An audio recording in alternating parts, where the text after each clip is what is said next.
In today's video, I'm going to teach you how to use buttons in Airtable. By the end, you'll know how to add a button field to a table, style it, and wire it to a dynamic link so it does something useful with a single click. Start by heading to the Airtable website and signing in. From your workspace, open the base or app where you want to add a button. You'll be looking at a grid view or another view of your table. That's perfect for creating a new field. On the far right of your field headers, click the plus sign to add a new field. This opens the field configuration panel. In the field type chooser, search for button and select it. Choosing the button field type tells Airtable that this column won't store text or numbers. It will render a clickable control for each record. Give your button a clear, concise label. This is the text people will see in the button, so make it action-oriented and specific, like Open Profile, View Invoice, or Go to Ticket.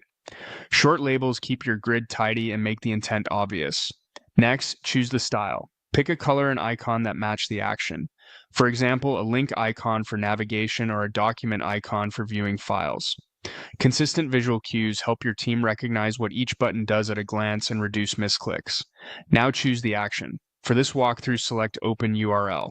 This lets the button take values from the current record and open a precise web address. Handy for dashboards, document links, or connected tools. Enter your URL formula. You can combine static text with fields from the record to build dynamic links.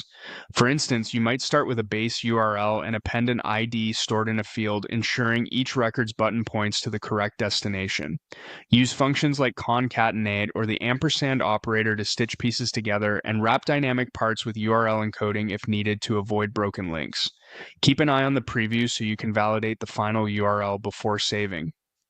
If formulas aren't your thing, you can create the formula with AI. Describe what you want, such as opening a page with a records identifier, and let the assistant propose a formula. Review its suggestion, confirm the correct fields are referenced, and make small adjustments if your field names differ.